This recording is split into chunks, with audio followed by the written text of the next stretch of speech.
நம்ம இன்னைக்கு Hare Krishna, welcome all devotees. இன்னைக்கு நம்ம பகவத்கீதை பார்க்க போறோம்.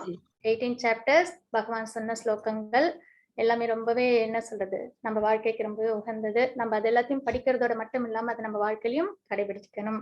அதுதான் இன்னைக்கு நம்ம சாப்டர் 1 பார்க்க போறோம். மாதாஜி வந்து ரொம்ப அழகா ரிசைட் பண்ணி கொடுத்தாங்க எல்லா ஸ்லோகத்தையும். இப்போ நம்ம சாப்டர்ஸ் ஓரளவுக்கு இன்டெப்த் பார்க்கலாம். ஹரே கிருஷ்ணா. பிரபுஜி, இது ஸ்கிரீன் தெரியுதுங்களா?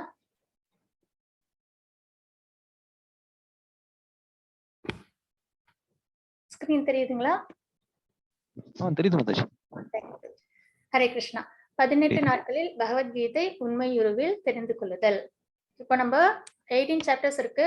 18 டேஸையும் நம்ம ஒரு நாளைக்கு ஒரு சாப்டர் நம்ம பார்ப்போம். முக்கியமான விஷயங்கள், ஏன்னா இது வந்து லெவல் 1, அதனால வந்துட்டு முக்கியமான விஷயங்கள் பார்த்துட்டு அதுக்கப்புறம் நீங்க எல்லாருமே லெவல் 2 லெவல் 3 அப்படி போனீங்கன்னா இன்னும் நல்லா இன்டெப்த் உள்ளார போயிட்டு பகவத்கீதை நல்லாவே அனுபவிக்கலாம். இப்போ நம்ம இன்னைக்கு ஃபர்ஸ்ட் சாப்டர் நம்ம பார்க்க போறோம். அதுல பாத்தீங்கன்னா ஃபர்ஸ்ட் அதுக்கு முன்னாடி நம்ம பிரபுபத்தா அவங்களாலதான் நம்ம இன்னைக்கு கிருஷ்ணா கான்சியஸ்னஸ் உலகத்துல எங்க பார்த்தாலும் இருக்கு அப்படின்னா அதுக்கு முழு காரணம் பிரபுபத்தா. அவங்க வந்து அவங்களோட குருவோட இன்ஸ்ட்ரக்ஷனால அவங்க என்ன செஞ்சாங்க அப்படின்னீங்கன்னா உலகம் ஃபுல்லா கிருஷ்ணா கான்சியஸ்னஸ் கொண்டு வந்து சேர்த்தாங்க எல்லாருக்கும். அதாவது நம்ம கண்ட்ரில மட்டும் இல்லாம வேர்ல்டு வைடு இப்போ 108 டெம்பிள்ஸ் இருக்கு.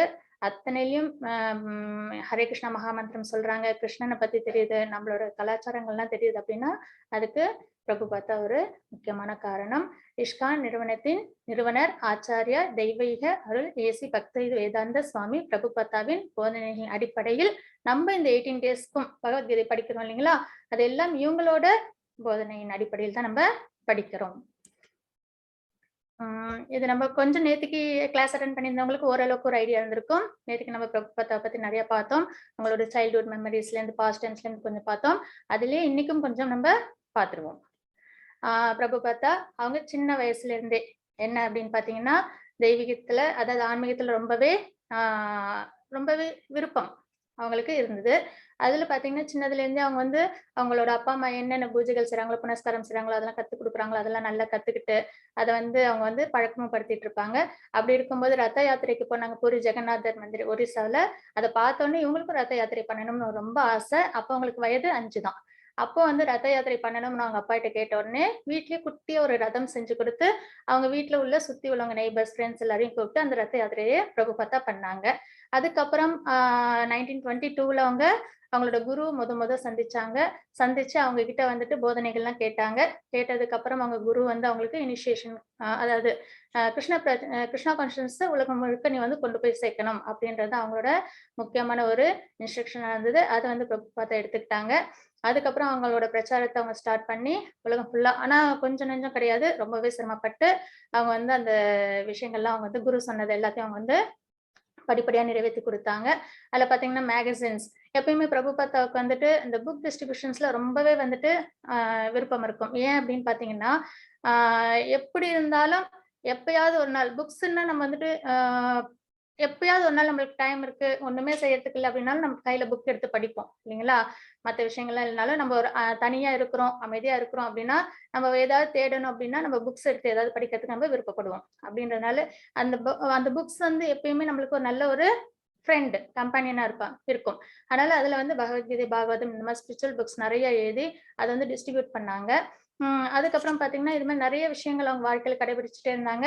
அதுக்கப்புறம் அவங்களோட 65வது வயதுல அவங்க வந்து அமெரிக்காவுக்கு பயணம் பண்ணாங்க. அப்ப பாத்தீங்கன்னா கார்கோ ஷிப்ல தான் போனாங்க, சொற்ப பணம் எடுத்துக்கிட்டு. அப்போ வந்து அவங்க கையில வச்சிருந்தது பாத்தீங்கன்னா பகவத்கீதை, பாகவதம் இந்த லெக்சர்ஸ் எல்லாம் வச்சுட்டு அவங்க வந்து புக்ஸ் எல்லாம் வச்சுட்டு அவங்க வந்து அமெரிக்காவுக்கு போனாங்க. போனா அங்க யாரும் ரிசீவ் பண்றதுக்குலாம் கிடையாது. போயிட்டு வீதியில பார்க்ல எல்லாம் உட்காந்து அவங்க கீர்த்தனைகள் எல்லாம் பாட ஆரம்பிக்க ஃபர்ஸ்ட் ரொம்ப ரெஸ்பான்ஸ் இல்லவே இல்லை. ஏன்னா அங்க யாருக்கும் தெரியாது இல்லைங்களா, கிருஷ்ணா அந்த நம்மளோட விஷயங்கள் எதுவும் தெரியாது. அதனால ரொம்ப ரெஸ்பான்ஸ் இல்லை. ஆனா பிரபுபத்தா விட்டு கொடுக்கல. பிரபுபத்தா கிட்ட ரொம்பவே முக்கியமான விஷயம் என்ன நம்ம கத்துக்கணும்னு பாத்தீங்கன்னா டிட்டர்மினேஷன். எப்பயுமே அவங்க எடுத்த மிஷன்ல அவங்க டிட்டர்மினண்டா இருந்தாங்க. அவங்களுக்கு வந்த தடங்கல்கள்ல ஒண்ணு நம்பள இப்ப எனக்கெல்லாம் வந்ததுன்னா, நான் வந்து சரி எனக்கு இது வராது அப்படின்னு சொல்லிட்டு விட்டுடுவேன். ஆனா அவங்க வந்து எல்லாத்தையும் மீறி இத நான் செய்வேன். இது என்னால முடியும். என்னோட குரு சொல்லியிருக்காங்க. நான் கண்டிப்பா செய்வேன் அப்படின்னு சொல்லிட்டு, அவங்க வந்து ஒரு ஒரு இடத்துலயும் அத வந்து ஓவர் கம் பண்ணி அவங்க வந்து அவங்களோட மிஷன வந்து அவங்க அச்சீவ் பண்ணாங்க. அப்ப பார்த்தீங்கன்னா, நெறைய விஷயங்கள் அங்க நடந்தது. அதுல வந்து நெறைய கீர்த்தனை 1 வருஷம் வரைக்கும் அவங்களுக்கு ரொம்ப சிரமமா இருந்தது. அதுக்கப்புறமா அங்கீகாரம் கிடைச்சது. அப்பதான் இஷ்கான வந்து அவங்க வந்து நிறுவனம் பண்ணாங்க.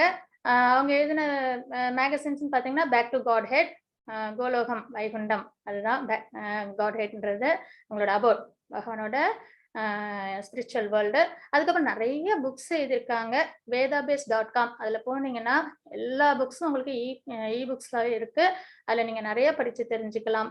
அ ரிலாக்ஸா இருக்கும்போது, நம்மளோட டைம வந்து எப்பயுமே ஏன்னா டைம் வந்து அ ஒரு அசெட் மாரி நமக்கு, எப்பயுமே. அந்த டைம் வந்து நம்ம வந்து முடிஞ்ச வரைக்கும் நல்ல நல்ல விஷயங்கள் என்கேஜ் பண்ணணும். அதுக்கப்புறம் வந்துட்டு கிருஷ்ணா கான்ஷியஸ்னஸ்ல இருந்துன்னா, அது நம்ம பிரயோஜனமா நம்ம செஞ்சுட்டு இருக்கோம்னு அர்த்தம். அது இல்லாம வேற எதுலயும் நம்ம செலவு பண்ணாம, முடிஞ்ச வரைக்கும் இந்த விஷயங்கள நம்மளோட நேரம்ன்றது ரூ. 1,00,00,000 கூட நம்ம இன்னைக்கு ஏதாவது விட்டுட்டோம் அப்படின்னா கூட நாளைக்கு கூட கிடைக்கும். இல்லைங்களா? பணம். 1,00,00,000ன்றதுல பணம். அது கூட இன்னைக்கு விட்டுட்டோம்னா நாளைக்கு கிடைக்கும். ஆனா ம டைம் போச்சுன்னா அவ்வளோதான். அதனால தான் அந்த டைம் வந்து ஒரு ஒரு மணி நேரத்தையும் ஒரு ஒரு துளி நிமிஷத்தையும் ரொம்பவே பார்த்து செலவு பண்ணணும். அதுல பார்த்தீங்கன்னா, இந்த மாரி புக்ஸ் நெறைய படிக்கும்போது நம்மளுக்கு நல்ல ரியலைசேஷன் கிடைக்கும். அதுக்கப்புறம் பிரபுபாத்தா வந்து 14 டைம்ஸ் வேர்ல்டு அப்படியே சுத்தி இந்த கிருஷ்ணா கான்ஷியஸ்னஸ உலகம் முழுக்க அவங்க கொண்டு போய் சேர்த்தாங்க. அதுக்கப்புறம் அவங்க வந்து 108 இது வந்து டெம்பிள்ஸ் வந்து கட்டியிருக்காங்க. இதுதான் பார்த்தீங்கன்னா டெய்டீஸ். இஸ்கான்ல டெய்டீஸ். இப்ப நம்ம கோயிலுக்குலாம் போறோம் இல்லைங்களா? கோயிலுக்குலாம் போனோம்னா, பெருமாள் கோயில்லாம் போனா பெருமாள் இருப்பாங்க, தாயார் இருப்பாங்க. சிவன் கோயில் போனா சிவன், பார்வதி இருப்பாங்க. அதே மாரி இஸ்கான் அப்படின்ற கோயிலுக்கு நீங்க உள்ள போனீங்கன்னா, ராதா கிருஷ்ணர் இப்படிதான் சேவை இருக்கும். ஹரே கிருஷ்ணா, ஹரே கிருஷ்ணா, கிருஷ்ண கிருஷ்ண ஹரே ஹரே, ஹரே ராம, ராம ராம ஹரே ஹரே. ஏன்னா, இதுதான் மகா மந்திரம். கலிகாலத்துல நம்மளுக்கு குடுத்த பிரிஸ்கிரைப் டியூட்டி. ஏன்னா, வேற எதையும் நம்மளால ஈஸியா கடைபிடிக்க முடியாதுன்றதுக்காக, பகவானோட நாமத்த நம்மளுக்கு குடுத்திருக்காங்க. அத இதுதான் ஆதாரமே. இத புடிச்சிட்டு தான் மேல வரணும். அது என்னன்னா, இந்த நாமத்த சொல்ல சொல்ல ஃபர்ஸ்ட் நம்மளோட பாபங்கள் தொலையும், நம்மளோட கஷ்டங்கள் நீங்கும். அதுக்கப்புறம் ஸ்பிரிச்சுவலா நல்லா நம்மளுக்கு பக்தி நல்லா வளரும். நம்மளால நல்லா ப்ராக்ரஸ் ஆக முடியும். அதனால இந்த மந்திரம் வந்து ரொம்பவே என்னது முக்கியமான ஒரு விஷயம். அப்புறம் வந்துட்டு இங்க இப்ப நம்ம எல்லாரும் இங்க உட்கார்ந்து இந்த சத்சங்ல இருக்கோம். அதுக்கு முக்கியமான காரணம் யாரு அப்படின்னு பார்த்தீங்கன்னா, ராமனிஷ்டா பிரபுதாஸ். அவங்க எங்க இருக்காங்க அப்படின்னு பார்த்தீங்கன்னா, மேங்களூர். மேங்களூர் இஸ்கான் டெம்பிள் ஸ்ரீ ஸ்ரீ ராதா கோவிந்தா கோயில். அந்த கோயிலோட பேர் வந்து ஸ்ரீ ஸ்ரீ ராதா கோவிந்தா. மேங்களூர்ல இருக்கு. அ அ அதோட டெம்பிள் பிரசிடென்ட் தான் நாமனிஷ்டா தாஸ். அவங்க என்ன படிச்சிருக்காங்கன்னு பார்த்தீங்கன்னா, பிடெக்கும் ஐஐடி கான்பூர்ல அவங்க முடிச்சிருக்காங்க. அவங்களால தான் இன்னைக்கு இங்க உட்கார்ந்து இந்த பகவத்கீதைய 18 டேஸ் கத்துக்கிறோம். அதுக்கப்புறம் இன்னமும் லெவல்ஸ் நெறைய இருக்கு. நீங்க எல்லாரும் அவசியம் அதையும் ஜாயின் பண்ணி எல்லாத்தையும் கத்துக்கணும். பகவத்கீதை என்பது நமது எல்லா பிரச்சனைகளுக்கும் பதில்களைக் கொண்ட ஒரு காவிய வேதம். இது மகாத்மா காந்தியால் ஒரு ஆன்மீக அகராதியாக கருதப்பட்டது. மேலும் இது உலகெங்கிலும் உள்ள பல தலைவர்களுக்கு உத்வேகம் அளிக்கும் புத்தகம். இப்ப பார்த்தீங்கன்னா, பகவத்கீதை எல்லாரும் நெறைய பேர் படிச்சிருக்காங்க. இது ஒரு மோட்டிவேஷனல் தெரப்பி. நம்மளுக்கு இத ஆழ்ந்து படிச்சோம்னா, நம்ம எதுக்காகவும் நம்ம கவலையும் பட மாட்டோம். ஏன்னா, இது நம்ம கையில இல்ல, எல்லாமே பகவானோட கையில இருக்குன்றது நம்மளுக்கு புரிஞ்சிடும். அதுக்கப்புறம் நம்ம என்ன செய்யணும்? நம்மளோட ஆ ஆ இது என்ன? நம்மளோட கடமைகள் என்ன? அப்படின்றது நம்ம புரிஞ்சுக்க முடியும். அப்படின்ற பட்சத்துல நம்மளுக்கு பார்த்தீங்கன்னா, அமைதியும், சந்தோஷமும் கிடைக்கும். ஏன்னா நம்ம எல்லாருமே தேடுறது அமைதியும், சந்தோஷமும். அது எப்பயுமே மெட்டீரியல் வேர்ல்டுல நம்மளுக்கு பரிபூர்ணமா கிடைக்காது. எப்பயுமே ஒரு சந்தோஷம் அதுக்கு ஒரு எண்ட் இருக்கும். காலம்ன்றது எல்லாத்துலயும் இருக்கும். அதாவது ஸ்டார்ட்டிங், எண்ட். மெட்டீரியல் உலகத்துல ஸ்டார்ட்டிங், எண்ட் எல்லாத்துக்குமே இருக்கும். நம்மளுக்கு ஒரு சந்தோஷம்னா அதுக்கு ஒரு அளவு இருக்கும். அதே மாரி துக்கம்னாலும் அதுக்கு ஒரு அளவு இருக்கும். ஆனா நம்ம பகவானுக்கு டிவோஷனல் சர்வீஸ் பண்ணும்போது மட்டும் தான், அதுல என்னைக்குமே நம்மளுக்கு நித்தியமான சந்தோஷம் கிடைக்கும், அமைதியும் கிடைக்கும்.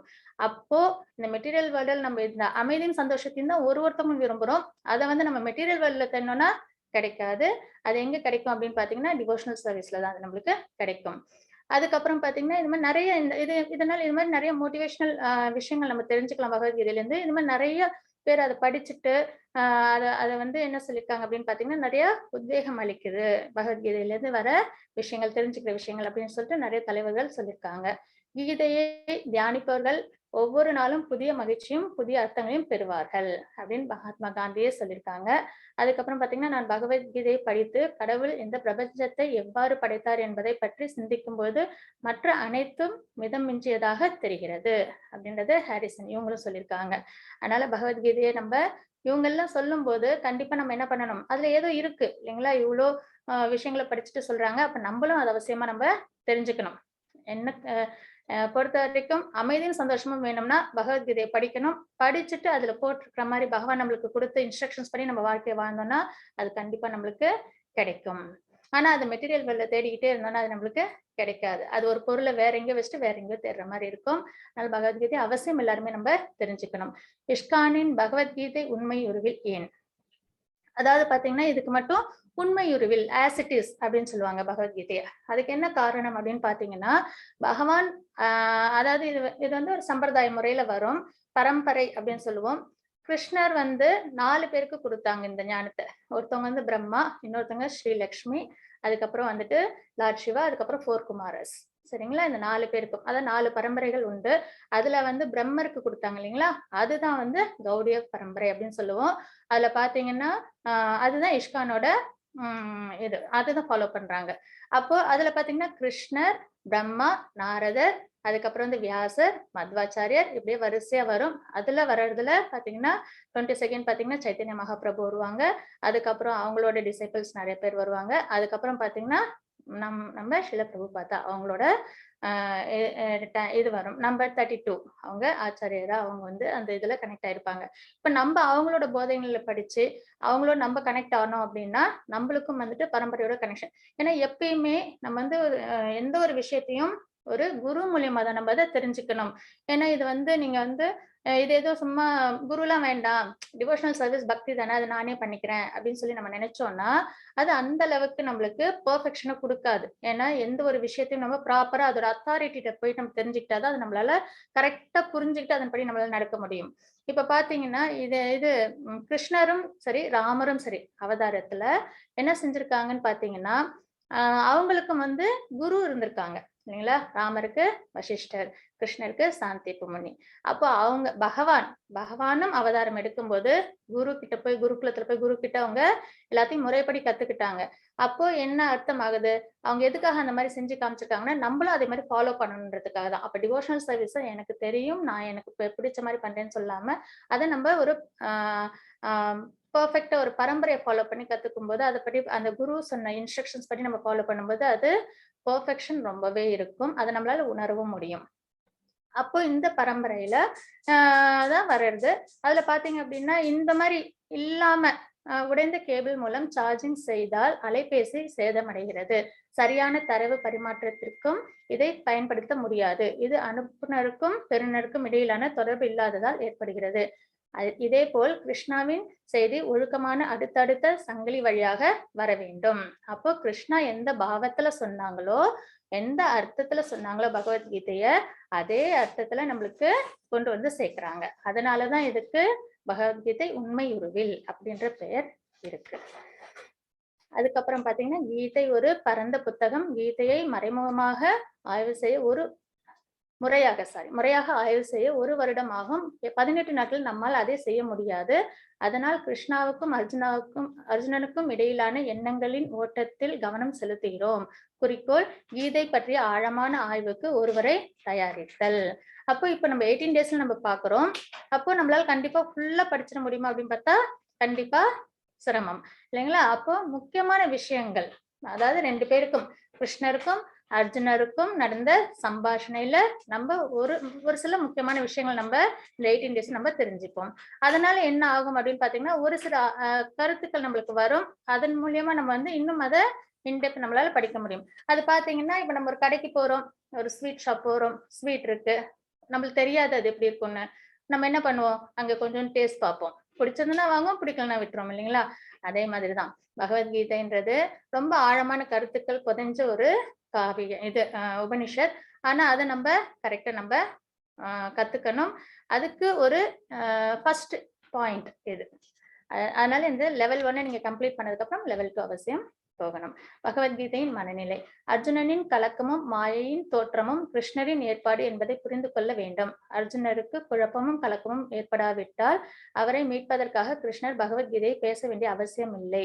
பகவத்கீதையை முதலில் கேட்டவர் அர்ஜுனர் என்றாலும் அது அனைவரின் நலனுக்காகவே. ஆக்சுவலா பாத்தீங்கன்னா அர்ஜுனர் வந்து ஆல்ரெடி செல்ஃப் ரியலைஸ்டு பர்சன். அவங்க வந்து கிருஷ்ணாவுக்கு அதாவது 5 ரசங்கள் வழியா நம்ம வந்து பகவானோட நம்ம தொடர்பு வச்சுக்கலாம். பாண்டிங் ஒரு உறவு முறையில நம்ம இப்போ வெளியில நம்மளுக்கு தெரியாதவங்களுக்கு நம்மளுக்கு ஒரு பாண்டிங் இருக்காது. அதே நம்ம வீட்டுல உள்ளவங்களோட நம்மளுக்கு ஒரு பாண்டிங் இருக்கு. அதுக்கு அர்த்தம் என்ன? அவங்களுக்கு நம்மளுக்கு ஒரு உறவு இருக்கு இல்லைங்களா? ஃப்ரெண்ட்ஸா இருக்கட்டும், ரிலேட்டிவ்ஸா இருக்கட்டும், இல்ல வீட்டுல உள்ளவங்களா இருக்கட்டும். இப்ப எனக்கும் என் பொண்ணுக்கும் இருக்குன்னா ஒரு உறவு முறையினால ஒரு அண்டர்ஸ்டாண்டிங் இருக்கு இல்லைங்களா? அதே மாதிரிதான் பகவான் கிட்டையும் நம்ம 5 விதத்துல நம்மள கனெக்ட் பண்ணிக்கலாம். அது என்னன்னா பாத்தீங்கன்னா சாத்வீகமான முறையில ஒண்ணு, அதுக்கு அடுத்தது சாந்த ரசா அப்படின்னு சொல்லுவாங்க. அதுக்கப்புறம் தாசிய ரசா, அதுதான் வந்து ஹனுமனோடது. ஹனுமன் பாத்தீங்கன்னா பகவானோட கனெக்ட் ஆயிருப்பாங்க. அது தாசிய ரசா, சேவை செய்யற உணர்வோட பகவானுக்கு நம்ம டிவோஷனல் சர்வீஸ் பண்றது.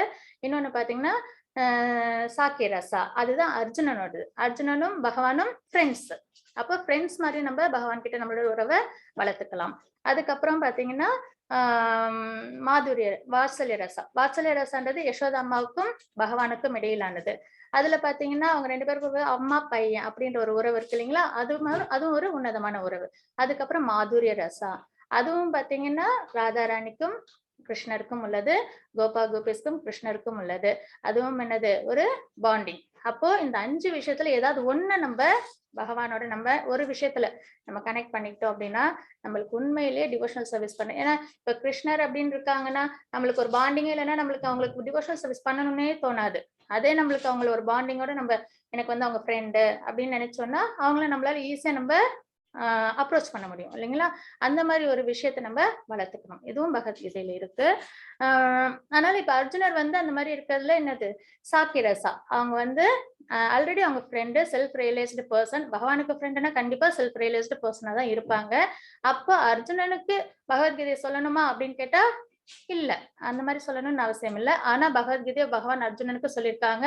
அவங்களுக்கு ஒரு மாயையை கிரியேட் பண்ணி அதாவது ஒரு இல்யூஷன் அவங்களுக்கு கிரியேட் பண்ணிட்டு பகவத்கீதையை சொன்னாங்க. யாருக்காக சொன்னாங்க? நமக்காக சொல்லியிருக்காங்க. ஏன்னா கலிகாலத்துல நம்மளுக்கு வந்துட்டு வழிகாட்டுறதுக்கு யாரும் இல்ல. ஏன்னா எல்லா யுகத்திலயும் பாத்தீங்கன்னா ராமர் இருந்தாங்க, திரேதாயுகத்துல, துவாபர யுகத்துல கிருஷ்ணர் இருந்தாங்க கூடவே வழிகாட்டுறதுல. ஆனா அதுக்கப்புறம் கிருஷ்ணர் வந்து டிசப்பியர் ஆனதுக்கு அப்புறம் இந்த கலியுகத்துல நமக்கு வழிகாட்டுறதுக்கு யாருமே கிடையாது. அப்போ நம்மளுக்கு வழிகாட்டுறதுக்காக தான் பகவான் வந்து பகவத்கீதை மூலியமா நம்ம கிட்ட பேசுறாங்க. யாருமே பகவான் என்கிட்ட பேசினதே இல்லையே அப்படின்னு நம்ம சொல்லவே வேண்டாம், நம்ம நினைக்கவும் வேண்டாம். பகவத்கீதையில அர்ஜுனனுக்கு என்ன சொன்னாங்களோ அதெல்லாம் நமக்கு சொன்னது. அப்போ பகவான் நம்ம கிட்ட பேசிட்டு இருக்காங்க. ஒவ்வொரு நாளும் நம்ம அந்த பகவத்கீதை எடுத்து படிக்கும் போது நம்மளுக்கு அது கண்டிப்பா ஒரு அட்டாச்மெண்டோட படிக்கும்போது நம்மளுக்கே அதை சொன்ன மாதிரி நம்மளுக்கே அது உணர முடியும். அப்ப அர்ஜுனனுக்காக, ஏன்னா நிறைய பேர் அர்ஜுனனுக்கு சொன்னாங்க நான் ஏன் அதை ஃபாலோ பண்ணணும் அப்படின்னு இருப்பாங்க. ஆனா அப்படி கிடையாது, அது நமக்காக அர்ஜுனனுக்கு சொன்னது. அதே மாதிரிதான் பாகவதமும் வந்துட்டு என்னன்னா இதுல பகவத்கீதையில எப்படி வாழணும்னு இருக்கும், பாகவதத்துல அதுக்கான எக்ஸாம்பிள்ஸ் நிறைய டிவோட்டிஸ், பியூர் டிவோட்டிஸோட கதைகள் இருக்கும். அவங்க ஒருத்தவங்களோட கதையும் கேட்க கேட்க நமக்கும் அவங்கள மாதிரி அப்பதான் நம்மளுக்கு ஒரு ஐடியா கிடைக்கும் இல்லைங்களா? ஒரு பக்தி செய்யணும்னா அதுக்கு நம்மளுக்கு யாராவது ஒருத்தவங்களுக்கு தெரியணும். முன்னாடியே பியூர் பக்தி செஞ்சவங்கள ஒருத்தவங்களுக்கு தெரிஞ்சுன்னா நம்மள ஈஸியா நம்மளால இப்படி பண்ணணுமா டிவோஷனல் சர்வீஸ் அப்படின்ற. அதுல பாத்தீங்கன்னா அம்பரீஷ் மகாராஜோட ஸ்டோரி, அப்புறம் வந்துட்டு இவங்க பிரகலாத் மகாராஜோட ஸ்டோரி, அதுக்கப்புறம் இன்னும் நிறைய அந்த மாதிரி நிறைய ஸ்டோரிஸ் பாகவதத்துல இருக்கும். அப்ப அதெல்லாம் நம்ம படிச்சோம்னா நம்ம வாழ்க்கையில நம்மளும் எப்படி பக்தி பண்ணணும், பக்தி செய்யறதுனால அவங்களுக்கு எல்லாம் என்னென்ன நன்மைகள் நடந்தது. மெட்டீரியல் நன்மைகள் கிடையாது. கிருஷ்ண பக்தியில மட்டும் மெட்டீரியல் நன்மைகளை தேடி நம்ம வந்து கிருஷ்ண பக்தி பண்ணக்கூடாது. பண்ணலாம், ஆனா அது அவ்வளவு உயர்ந்தது இல்ல. ஆனா கிருஷ்ணனே வேணும் அப்படின்னு கேட்டுட்டு நம்ம பக்தியை பண்ணும்போதுதான் அது மிக சிறந்த பக்தியா இருக்கும். அப்போ அர்ஜுனன் மூலியமா நமக்காக இங்க கிருஷ்ணர் இப்ப பிரசன்டா இல்ல, ஆனா பகவத்கீதை மூலியமாவும் பாகவதம் மூலியமாவும் நம்ம கூட இருக்காங்க. அதுக்காக தான் அர்ஜுனனுக்கு அதை சொல்லியிருக்காங்க. அப்ப அந்த மனநிலையில நம்ம பகவத்கீதையை தெரிஞ்சுக்கணும். இப்ப பாத்தீங்கன்னா பகவத்கீதைய திருதராஷ்டிரனும் கேட்டாங்க, அர்ஜுனனும் கேட்டாங்க. ஆனா திருதராஷ்டிரனால அண்டர்ஸ்டாண்ட் பண்ணிக்க முடியல, அதை வந்து அவங்களால எடுத்துக்க முடியல. அப்படி ஒருவேளை அவங்களுக்கு புரிஞ்சிருந்ததுன்னா போரை நிறுத்திருப்பாங்க இல்லைங்களா? ஆனா அவங்க அதை எடுத்துக்கல. ஆனா யார் எடுத்துக்கிட்டாங்க அந்த உண்மையான அர்த்தத்தை? அர்ஜுனன். அதனால நம்மளோட மனநிலையும் அர்ஜுனன் எந்த நம்பிக்கையோட எப்படி அதை வந்து கேட்டாங்களோ அதே மாதிரி நம்மளும் கேட்டோம்னா நம்மளுக்கும் என்னது எல்லாமே நன்மையா இருக்கும். அதுக்கப்புறம் அர்ஜுனனின் தீர்க்கமற்ற தன்மை. கிருஷ்ணர் இரு படைகளுக்கும் நடுவில் தேரை ஓட்டினார். குருட்சேத்திர போரில் போராட அர்ஜுனன் சிரமப்பட்டார். அவர் ஸ்ரீ கிருஷ்ணாவிடம் சரணடைந்தார். இதன் விளைவாக இந்த பகவத்கீதை பேசப்பட்டது. அதாவது ஒரு ஸ்லோகம் வரும், சேனையோர் மத்திய அப்படின்னு வரும். அதாவது என்னன்னா 2 சேனைக்கும் நடுவுல கொண்டு போய் தேரை நிறுத்து, ரதத்தை நிறுத்துங்க அப்படின்னு சொல்லி அர்ஜுனன் சொல்லுவாங்க. ஏன்னா அவங்களுக்கு போர் செய்யறதுக்கு பிடிக்காது. ஏன்னா எய்தாப்புல நிக்கிறது சொந்த தாத்தா, அதுவும் ரொம்ப பிடிக்கும் அவங்கள. அதே மாதிரி குரு துரோணர் இருக்காங்க. அவங்களும் அர்ஜுனனுக்காக எவ்வளவோ வந்துட்டு மெனக்கிட்டு இருக்காங்க. அவங்க ஒரு சிறந்த வில்லாளி ஆகணும்னு சொல்லிட்டு அவங்களுக்கு பிடிச்ச ஸ்டூடெண்ட்டும் கூட அர்ஜுனன். அப்ப இவங்க எல்லாம் முன்னாடி இது தாண்டி எல்லாருமே இருக்காங்க, அவங்களோட ரிலேட்டிவ்ஸ் எல்லாருமே இருக்காங்க, ஃப்ரெண்ட்ஸ் இருக்காங்க, எல்லாரும் இருக்காங்க. அப்படிப்பட்டவங்களோட போர் பண்ணிட்டு அதுல வின் பண்ணணும் அப்படின் போது மனசளவுல அர்ஜுனனுக்கு என்ன ஆயிடுச்சு, ரொம்ப வருத்தம் ஆயிடுச்சு. அப்போ 2 படைகளுக்கு நடுவுல கொண்டு போய் நிறுத்துங்க அப்படின்னு சொல்லிட்டு கிருஷ்ணா கிட்ட சரணடைகிறாங்க. அதனால கிருஷ்ணர் வந்து பகவத்கீதைய பகவான் வந்து அப்ப அர்ஜுனன் என்ன மனநிலையில இருக்காங்க, கவலை. அந்த கவலையை எதன் மூலியமா பகவான் போக்குனாரு, பகவத்கீதை மூலியமா. அப்ப நமக்கும் கவலை இருந்ததுன்னா கண்டிப்பா பகவத்கீதை கேட்கும்போது பகவானோட இன்ஸ்ட்ரக்ஷன்ஸ் நம்ம கவலையும் போக்கும். அதுதான் தாத்பரியம். அதுக்கப்புறம் கீதா மகாத்மியம். இந்த கீதா மகாத்மியம் அப்படின்றது வந்து ஆதிசங்கரர் அவங்க கொடுத்த வேர்சஸ் 7 வேர்சஸ் இருக்கு. ரொம்பவே நல்லா இருக்கும். அவசியம் நீங்க எல்லாரும் படிச்சு பார்க்கணும். அதுல பாத்தீங்கன்னா அதோட முக்கியமான விஷயங்கள் இதுல சொல்லியிருக்காங்க. பகவத்கீதையின் உபதேசங்களை முறையாக பின்பற்றுபவன் வாழ்வில் எல்லாவித துயரங்களில் இருந்தும் ஏக்கத்தில் இருந்தும் விடுபட முடியும். அப்ப நம்மளோட விருப்பமும் அதுதானே. நம்ம கிட்ட இருக்கிற துயரங்கள்லாம் நம்மளை விட்டு போகணும், நம்ம கிட்ட இருக்கிற ஏக்கங்கள்லாம் நம்மளை விட்டு போகணும். அப்ப நம்ம என்ன செய்யணும், பகவத்கீதையை படிக்கணும். அப்ப ஆதிசங்கரர் பகவத்கீதையோட உபதேசங்களை பத்தி சொல்லியிருக்காங்க. இவ்வாழ்வின் பயன் முழுவதிலிருந்தும் விடுபட்டு அவன் மறுவாழ்வில் ஆன்மீக வாழ்வை அடைகின்றான். அப்ப ரியலைஸ் பண்றாங்க இந்த வாழ்க்கையில நம்மளுக்கு எந்த அளவுக்கு ஸ்திரத்தன்மை இருக்கு, அதே வந்து ஆன்மீகத்துல எந்த அளவுக்கு ஸ்திரத்தன்மை இருக்கு அப்படின்றதெல்லாம் நம்மளால புரிஞ்சுக்க முடியும் பகவத்கீதையை படிச்சு. அதே மாதிரி அதெல்லாம் வந்து இந்த கீதா மகாத்மியம் ஆதிசங்கரர் கொடுத்த 7 ஸ்லோகங்கள். அதோட ஒரு விஷயங்களை நம்ம இதுல பார்த்துட்டு இருக்கோம். பகவத்கீதை முழு ஆர்வத்துடனும் அக்கறையுடனும் ஒருவன் படித்தால் பகவானின் அருளால் அவனது பூர்வ ஜென்ம பாபங்கள் செயல்படாமல் போகும். அப்பனா பூர்வ ஜென்ம பாபங்கள் இப்ப பாத்தீங்கன்னா எல்லாரும் ஹியூமன்ஸ் நிறைய இருக்கும், எல்லாரும் ஒரே மாதிரி இருக்குமா, இல்ல. சிலவங்க நல்லா இருக்காங்க, சிலவங்க கஷ்டப்படுறாங்க, சிலவங்க அழகா இருக்காங்க, சிலவங்க அழகா இல்ல. ஒவ்வொருத்தவங்களுக்கும் ஒவ்வொரு டிஃப்ரெண்ட் இது கஷ்டங்கள் இருக்கு இல்லைங்களா. ஏன் அப்படி இருக்கு, எல்லாருமே மனிதர்கள் தான். ஏன் வந்து இவ்வளவு வேறுபாடு இருக்கு, ஏன் இவ்வளவு வித்தியாசங்கள் இருக்கு அப்படின்னு பாத்தீங்கன்னா அதுதான் வந்து என்னன்னா நம்மளோட கர்மா. அப்போ நம்ம செய்யற செயல்கள் அதன் மூலியமா தான் நம்மளுக்கு ஒண்ணும் நடக்குது. நம்ம நல்ல செயல்கள் செஞ்சா நல்லது நடக்கும். அதே நம்ம வந்துட்டு பாவங்கள் அதர்மமா ஏதாவது செஞ்சுட்டோம் அப்படின்னா நம்மளுக்கு கெட்டது நடக்கும். அப்போ டிபெண்ட்ஸ், அதுதான் அந்த ஃப்ரீ வில். அதுல நம்ம செய்யற செயல்கள், இப்போ ஒரு விஷயம் இருக்கு, அதுல எனக்கு நல்லதும் செய்யலாம் கெட்டதும் செய்யலாம். நான் நல்லது செஞ்சேன்னா எனக்கு நல்லது நடக்க போகுது, கெட்டது செஞ்சேன்னா கெட்டது நடக்க போகுது. அந்த ஃப்ரீ வில் பகவான் நம்மளுக்கு தான் கொடுத்திருக்காங்க. அப்போ நம்ம அதனாலதான் இந்த வேறுபாடுகள்லாம். சிலவங்க கஷ்டப்படுறாங்கன்னா அது அவங்க செஞ்ச கர்மங்கள்னால, சிலவங்க நல்லா இருக்காங்கன்னா அவங்க செஞ்ச கர்மங்கள்னால. அப்போ எல்லாருமே ஒரு பேசிக்கா ஒரு கொஸ்டின் சொல்லுவாங்க, அப்ப ஏன் நல்லவங்க எல்லாம் இங்க கஷ்டப்படுறாங்க அப்படின்னு சொன்னா, நல்லவங்க எப்ப வந்து அவங்களோட கர்மங்கள்லாம் முடிச்சுட்டு போதும் அப்படின்னு பண்றாங்களோ, அப்புறம் இன்னொரு முக்கியமான விஷயம் என்னன்னா, நரகத்துல போய் ஒரு ஒரு ஒரு மிக கொடுமையான பாபத்தை செஞ்சதுக்கு அப்புறம் ஒருத்தவங்களுக்கு வந்து இந்த ஜென்மத்துல இந்த உடம்பால அந்த தண்டனையை தாங்க முடியாது. அப்ப அவங்க நரகத்துல அதுக்குன்னு ஒரு உடம்பு இருக்கும், அந்த உடம்புலதான் அந்த தண்டனையை தாங்க முடியும். அப்ப அவங்களுக்கு அந்த தண்டனை இந்த உலகத்துல கிடைக்காது. அப்ப ஒருத்தவங்க கொடுமையான தப்பு பண்ணிட்டாங்க அப்படின்னா நரகத்துல அவங்களுக்கு வேற ஒரு உடம்பு கிடைக்கும். அந்த உடம்பாலதான் அவங்களால அந்த தண்டனை தாங்க முடியும், இந்த உடம்பால தாங்க. அப்போ அவங்களுக்கு வந்துட்டு இந்த இடத்துல அவங்களுக்கு அதுக்கான தண்டனை கிடைக்காது. அதனாலதான் நம்ம நிறைய பேரை பார்ப்போம், இவங்க இவ்வளவு கொடுமை பண்ணிட்டாங்களே ஆனால் நல்லா இருக்காங்களே அப்படின்னு பாத்தீங்கன்னா அதுதான். ஏன்னா இந்த உடம்பு அந்த தண்டனை ஏத்துக்கிறதுக்கான சக்தி இருக்காது. அதே மாதிரி நம்ம 84 லேக் ஸ்பீஷிஸ் ஆக்சுவலா ஒரு உயிர் வந்து இங்க வந்து 84 லேக் ஸ்பீஷிஸ் இருக்கு. இங்கன்னா பகவானோட படைப்புல அதுல பாத்தீங்கன்னா ஒரு பிறவிகளும் நம்ம வந்து எடுத்துக்கிட்டே இருப்போம். அதுல நிறைய பாவங்கள் செஞ்சுட்டு இருப்போம், தெரிஞ்சும் தெரியாமலும் செய்வோம் இல்லைங்களா. யாருமே வந்து நான் பாவமே செஞ்சதில்லை, நான் தப்பே செஞ்சதில்லைன்னு கண்டிப்பா சொல்லவே முடியாது. ஏதோ ஒரு இடத்துல தெரிஞ்சோ தெரியாமலும் நம்ம கண்டிப்பா பண்ணிருப்போம். இந்த ஜென்மத்திலேயே பண்ணிட்டு இருந்திருப்போம், இல்லைன்னா இன்னும் இதுக்கு முன்னாடி எத்தனை ஜென்மம் எடுத்தோம்னு கிடையாது. ஏன்னா மனித பிறவி அப்படின்றது எல்லாத்துக்கும் கடைசி. ஏன்னா அங்க மட்டும்தான் டிவோஷனல் சர்வீஸ்னா என்னன்றது யோசிக்க முடியும் அந்த லிவிங் என்டிட்டி. அதுக்கு முன்னாடி வரைக்கும் தாவரங்களா இருந்திருப்போம். அப்புறம் வந்து இது இந்த அக்வாட்டிக்ஸ் அந்த மாதிரி இது விஷயங்கள்ல பிறந்திருப்போம். அப்புறம் ரெப்டைல்ஸா இருந்திருப்போம். அதுக்கப்புறம் வந்து பேர்ட்ஸ், அனிமல்ஸ் இந்த மாதிரிலாம் நம்ம பிறந்திருப்போம். அப்பெல்லாம் கர்மா கிடையாது. இருந்தாலும் அதுல நம்ம எப்படி எப்படிலாம் நம்ம ப்ராக்ரஸ் ஆயிட்டு அதுக்கப்புறம் மனிதனா பிறவி எடுப்போம். அப்பையில இருந்து கர்மா ஸ்டார்ட் ஆகும். அதுல நம்ம நிறைய பாவங்கள்லாம் செஞ்சிருப்போம் இல்லைங்களா? அது அத்தனையும் எதை படிக்கும்போது தொலையுமா? பகவத்கீதை படிக்கும்போது மட்டும்தான் தொலையும்.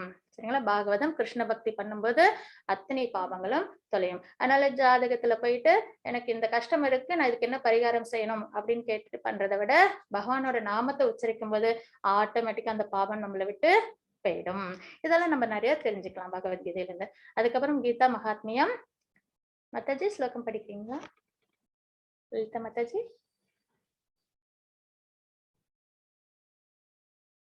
லலிதா மாதாஜி. அது அவங்க லெஃப்ட் ஆயிட்டாங்க. உங்களை வந்து கோகோஸ்ட் பண்ணணும். தேங்க்யூ. ஹலோ. மாதாஜி. ஹரே கிருஷ்ணா மாதாஜி. ஹரே கிருஷ்ண மாதாஜி. பிரணாம். பிரணாம். படிக்கட்டுமா? படிங்க மாதாஜி. ஃபர்ஸ்ட் ஸ்லோகமா? இது கீதா மகாத்மியம். கீதா மகாத்மியம் படிக்கட்டுமா?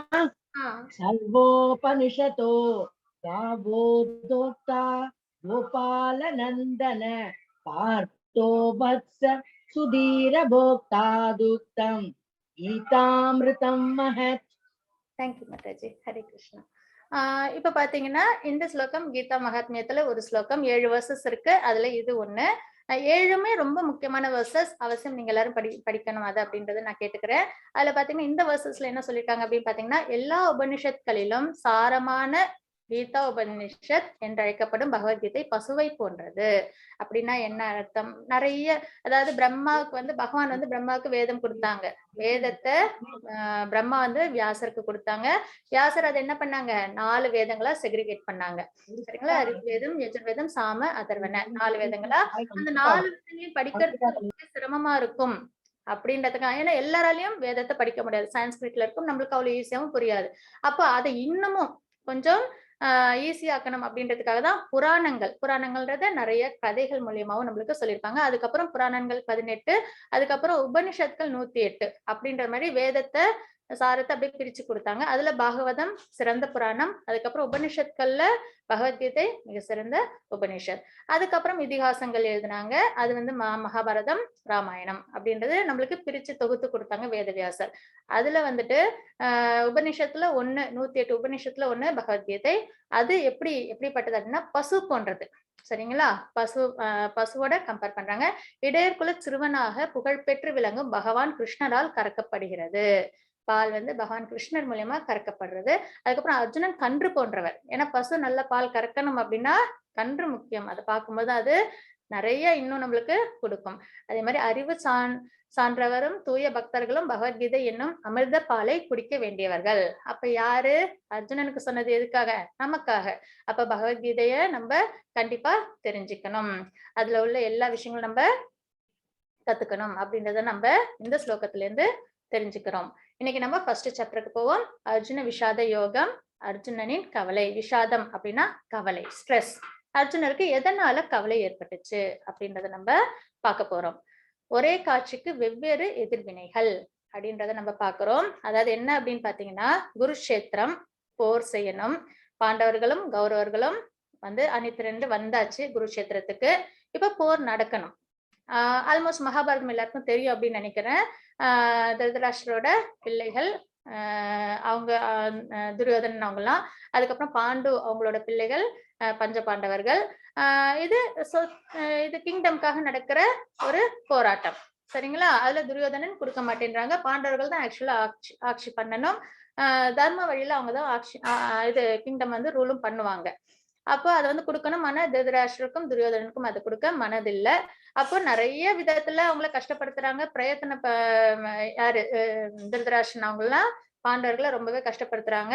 எல்லாத்தையுமே ரொம்ப ஸ்போர்ட்டிவா எடுத்துக்கிட்டு எதுக்குமே ரியாக்ட் பண்ணாம அவங்களும் எப்படி இருக்காங்க? ஏன்னா தர்ம வழியில இருக்கிறவங்க எப்பயுமே எப்படி இருப்பாங்க? ரொம்ப ஹியூமிலிட்டியோட இருப்பாங்க. அதுக்கப்புறம் டாலரன்ஸோட இருப்பாங்க. அது எல்லாத்தையும் பொறுத்துட்டு ஏன்னா அவங்களுக்கு அவங்களோட நம்பிக்கை வந்து பகவான் மேலயும் அவங்களோட திறமை மேலயும் இருக்கும். அதனால சீக்கிரம் அவங்க வந்து என்ன பண்ண மாட்டாங்க, ரியாக்ட் பண்ண மாட்டாங்க. அப்போ அதே மாதிரி எல்லாத்துக்கும் அவங்களுக்கு கொடுத்த கஷ்டங்கள் அத்தனையும் பகவான் மேல நம்பிக்கை வச்சுட்டு அவங்களோட திறமையை வச்சு அவங்க ஒண்ணுத்தையும் அவங்க ஓவர் கம் பண்ணாங்க. அப்படி இருக்கும்போது கடைசியா எல்லாம் பண்ணி பார்த்தாங்க. ஆனா ஒண்ணும் இது சரியா வரல. அப்புறம் தான் மகாபாரத போர் அப்படின்றது நடக்க ஆரம்பிச்சது. அப்போ ஒரே காட்சி. அப்போ 2 ஆர்மியும் இங்க வந்துடுச்சு. அப்ப பாத்தீங்கன்னா இதே மாதிரிதான் இதுதான் பேசிக்கே. என்ன அப்படின்னு பாத்தீங்கன்னா ஒரு ஒரு சுச்சுவேஷன், அதுல 3 பேர் எப்படி ரியாக்ட் பண்றாங்க. இதே மாதிரிதான் நம்ம வாழ்க்கையிலயும் ஒரே சுச்சுவேஷன் தான் இருக்கும். இப்ப எனக்கு ஒரு விஷயம் இருக்கு, அதை நான் நல்லா பண்ணலாம், தப்பா பண்ணலாம். அது என்னோடது. அப்ப நல்லா பண்ணேன் அப்படின்னா நான் வந்து தர்ம வழியில இருக்கேன், தப்பா பண்ணேன்னா அதர்மத்துல இருக்கேன். அப்ப நான் தர்மம் பண்ணினா நல்ல செயல்கள் எனக்கு நடக்கும், பகவானோட அனுகிரகம் கிடைக்கும். அதே நான் தப்பு பண்ணேன்னா எனக்கு கஷ்டங்கள் கிடைக்கும், பகவான் வந்து எனக்கு தண்டனை கொடுப்பாங்க. இதுதான் வந்துட்டு கான்செப்ட். அப்போ இப்போ ஒரே சுச்சுவேஷன், போர் நடக்குது. அப்ப பாத்தீங்க அப்படின்னீங்கன்னா திருதராஷ்டிரர் இருக்காங்க. அவங்களோட மனநிலை எப்படி இருக்கும்னு பாத்தீங்கன்னா இக்னோரன்ட் மோட்ல இருக்கும், சுயநலமா இருப்பாங்க. பாண்டவர்களுக்கு ஆக்சுவலா அவங்க பாண்டு இல்லைங்களா, அவங்க பிள்ளை யாரு பாத்துக்கணும், திருதராஷ்டிரர் தான் பாத்துக்கணும். நியாயப்படி யுதிஷ்டருக்கு அவங்க ராஜ்யத்தை கொடுத்திருக்கணும், ஆனா அதை அவங்க செய்யல. அப்ப சுயநலமா தன்னோட பிள்ளைங்க மட்டும் நல்லா இருக்கணும் அப்படின்னு நினைச்சாங்க இல்லையா, அது வந்து ரொம்பவே இக்னோரன்ஸ் மோட் அது. அதுக்கப்புறம் துரியோதனன் எப்படின்னா ஆசை, தான் தான் எல்லாத்தையும் அனுபவிக்கணும் அப்படின்ற ஒரு ஆசை இருக்கு இல்லைங்களா, அது வந்து ரஜோகுணம் அப்படின்னு சொல்லுவோம் நம்ம.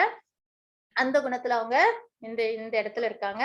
அது அர்ஜுனன் எப்படி இருக்காங்க அப்படின்னு பாத்தீங்கன்னா மோட் ஆஃப் குட்னஸ்ல இருக்காங்க. அதாவது 3 குணங்கள்.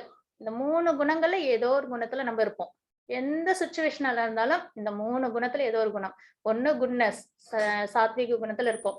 இல்லைன்னா ரஜஸ், அது வந்துட்டு பேஷன், சரிங்களா. இன்னொன்னு வந்து இக்னோரன்ஸ், அது வந்து தாமச குணம். இந்த 3 குணத்துல ஏதோ ஒரு குணத்துல தான் நம்ம இருப்போம். நம்ம இப்ப கோவம் வந்து சண்டை போடுறோம் அப்படின்னா நம்ம அப்போ ராஜச குணத்துல இருப்போம்.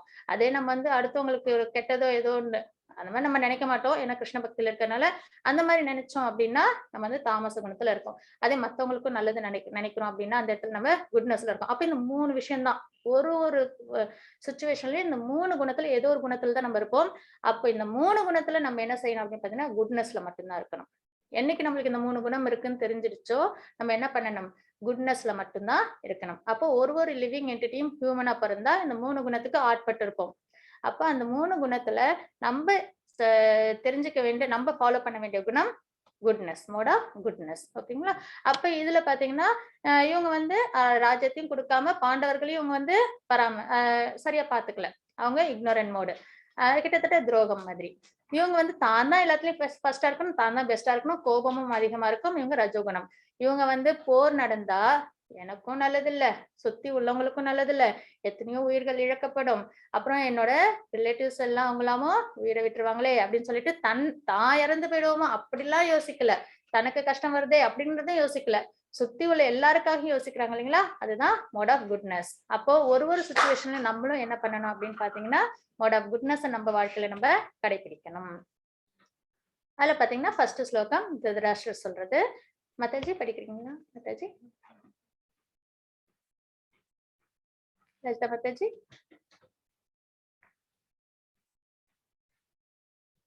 हरे कृष्णा. हरे कृष्णा. ओम श्री परमात्मने नमः. अथ प्रथमोऽध्यायः. धृतराष्ट्र उवाच धर्मक्षेत्रे कुरुक्षेत्रे समवेतायुयुत्सवः मामका पाण्डवाश्चैव किमकुर्वत संजय. Thank you Mataji. ஹரே கிருஷ்ணா. திருதராஷ்டிரர் கூறினார், புண்ணிய யாத்திரை தலமான குருட்சேத்திரத்தில் போர் புரிய விருப்பம் கொண்டு ஒன்று கூடிய பிறகு என் மகன்களும் பாண்டுவின் புதல்வரும் என்ன செய்தனர் சஞ்சயனே. சஞ்சயன் கிட்ட கேக்குறாங்க. ஏன்னா வந்துட்டு மகாபாரதம் போர் ஸ்டார்ட் ஆக போது, திருதராஷ்டிரர் அவங்க அரண்மனையிலே தான் இருக்காங்க. சஞ்சயனுக்கு வியாசர் வந்து அந்த ஞான திருஷ்டி கொடுக்குறாங்க. அவங்களும் அரண்மனையில இருந்துட்டு அங்க என்ன நடக்குது அப்படின்றத அவங்க பார்க்க முடியும். பார்த்து திருதராஷ்டிரருக்கு அவங்க எக்ஸ்பிளைன் பண்ண முடியும். லைவ் கமெண்ட்ரி, ஓகேங்களா, அப்ப கொடுத்துட்டு இருந்தாங்க. அப்ப திருதராஷ்டிரர் கேக்குறாங்க, என்ன நடக்குது அங்க வந்துட்டு, என்ன செய்யறாங்க அப்படின்றத எனக்கு நீ சொல்லு அப்படின்னு சொல்லிட்டு. சஞ்சயன் யாரு அப்படின்னு பாத்தீங்கன்னா திருதராஷ்டிரருக்கு ஒரு நல்ல ஃப்ரெண்டு, அப்புறம் சேரியட்டர், அதாவது அவங்களோட ரத்தத்தை செலுத்துறவங்க, ஒரு பர்சனல் அசிஸ்டன்ட், அந்த மாதிரி அவங்க ரொம்ப க்ளோஸ். அப்போ அவங்க கிட்ட கேக்குறாங்க திருதராஷ்டிரர். குருட்சேத்திரம்ன்றது ரொம்ப புனிதமான பூமி. அது வந்து தேவர்களும் அங்க வந்து நல்ல நல்ல காரியங்கள், யாகங்கள், யஜ்ஞங்கள் செய்யறதுக்காக அந்த இடத்த வந்து அவங்க அங்கதான் செலக்ட் பண்ணி அங்கதான் வந்து பண்ணுவாங்க. அப்போ எந்த ஒரு விஷயம் நடந்தாலும் அங்க தர்மம் மட்டும்தான் நிலைச்சிருக்கும். குருட்சேத்திரம்ன்ற இடத்துல, அதாவது இப்பயும் வந்து நார்த் இந்தியாவில இருக்கு. அங்க வந்து பல காலம், ஆண்டுகள்னு சொல்லக்கூட பல காலமாகவே அங்க வந்து ஒரு தர்மமான காரியங்கள் செய்யணும் அப்படின்னா அந்த இடத்துல தான் வந்து தேவர்களும் வந்து அந்த செயல்களை செய்வாங்க. அப்படின்னும் போது அந்த இடத்துல அதர்மம் தழைக்கவே தழைக்காது. அதனால அந்த மாதிரி இடத்துல போர் செய்யறாங்களே, அப்போ அந்த இடத்துல என்னோட பிள்ளைகளும் பாண்டுவின் பிள்ளைகளும் பிரிச்சு பாக்குறாங்க. ஆக்சுவலா பாண்டு இல்ல, இவங்கதான் வந்து ஒரு நேர்மையான தர்ம வழியில் நடக்கிற கிங்கா இருந்தா பாண்டவர்களுக்கு அவங்க என்ன பண்ணிருக்கணும், கிங்டம் கொடுத்திருக்கணும். ஆனா அவங்க என்ன பண்ணிட்டாங்க, என்னோட பிள்ளைகளும் பாண்டுவின் பிள்ளைகளும் என்ன பண்றாங்க அப்படின்ற மாதிரி அவங்க கேக்குறாங்க. இதுல இருந்து என்ன தெரியுது அப்படின்னு பாத்தீங்கன்னா, அவங்களுக்கு மனதளவுல சுயநலமும் தன்னோட பிள்ளைங்க மட்டும்தான் நல்லா இருக்கணும் அப்படின்ற ஒரு எண்ணமும் இருக்கிறது தெளிவா தெரியுது. தர்மக்ஷேத்திரம்ன்றது பால் மாதிரி, அதுல வந்து மாமக்கா பாண்டவாஸ் செய்வ. அதுல என்ன அப்படின்னு பாத்தீங்கன்னா, பால்ல வந்து ஒரு துளி நம்ம ஏதாவது இந்த புளிப்பான பதார்த்தத்தை சேர்த்தோம்னா அது என்ன ஆயிடும், திரிஞ்சிடும் இல்லைங்களா. அதாவது ரெண்டு பேருமே என்னது, அவங்களோட வம்சத்துல வந்த தலைமுறைகள் தான் இல்லைங்களா, யாருக்கு, கௌரவர்களும் பாண்டவர்களும். அப்படி இருக்கும்போது அவங்களை ஒரே மாதிரி ட்ரீட் பண்ணாம அவங்க ரெண்டு பேரையும் பிரிச்சு பாக்குறாங்க. செல்பிஷ்னஸ், அதுதான் அந்த புளிப்பான பதார்த்தம்.